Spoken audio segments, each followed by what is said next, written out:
Hello everyone and welcome back. So in this video, I want to talk to you about the Baker Act and whether or not, as a condition of being released, you should agree to give up your constitutional right to own and possess a firearm. So, and I've seen this happen a couple of times, but we just got a call about it where a young woman was Baker Acted, and based on what I was advised, it doesn't seem to me that she met criteria, and the facility's now held her for 3 days. Surprise, surprise, she has health insurance.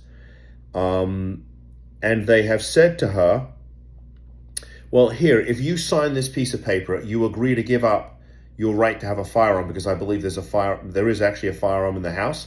If you agree to give up your firearms, give them, surrender them, and give up the right to even possess a firearm for the next year, we'll let you go.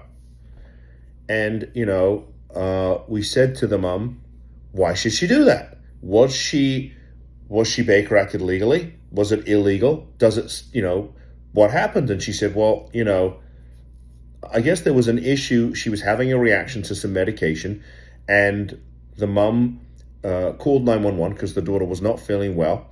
And there was, this was not an intentional overdose. She just had a reaction. Normal dosage, and when she got to the hospital, they said, you were trying to harm yourself, right? You took too much of your medication, which was not true.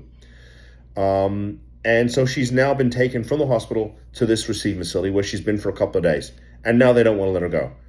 And my counsel, my thought is, why should she agree to give up her right, her constitutional right to firearms? And I'm not here advocating for or against guns, but we have a right to have, to possess firearms in this country, unless for some reason, you're not eligible, like you're a convicted felon, or for some other reason. But why should you give up that right? Why? If you're being held illegally, then you should fight to get out. And as I have said in just about every other Baker Act video I think I've ever put out, if you are being held, the time to fight to get out is right now. I don't think she should sign this. I don't think she should agree to this. I think what's going on here is illegal, it's shameful, and it's a shakedown for that insurance money. But ultimately, people will do what they want to do. So if she decides to sign, the facility said, well, we'll let you out. And if you don't sign, well, we're going to file to keep you. My thought is, fine, file to keep me. I'm going to have Astor Simovich Law Firm drag you guys into court, and you can explain to a judge why not only that you're holding me illegally, but why, in addition to holding me illegally, and doing so you can milk my health insurance, now you want me to give up a constitutional right so that I can get released. We'll see if they want to do that. We'll see if the facility wants to test my resolve to get them out. I think what's going on here is shameful. I do not think you should agree to it. But listen, at the end of the day, if she decides to sign, she is an adult. She can do whatever she wants. But this is the kind of shenanigans that goes on. And if you are being Baker Acted, if you've been Baker Acted, you need to fight to get out, because nobody knows you're even there. Nobody knows she's there. There's no oversight here. Nobody's watching them. And guess what?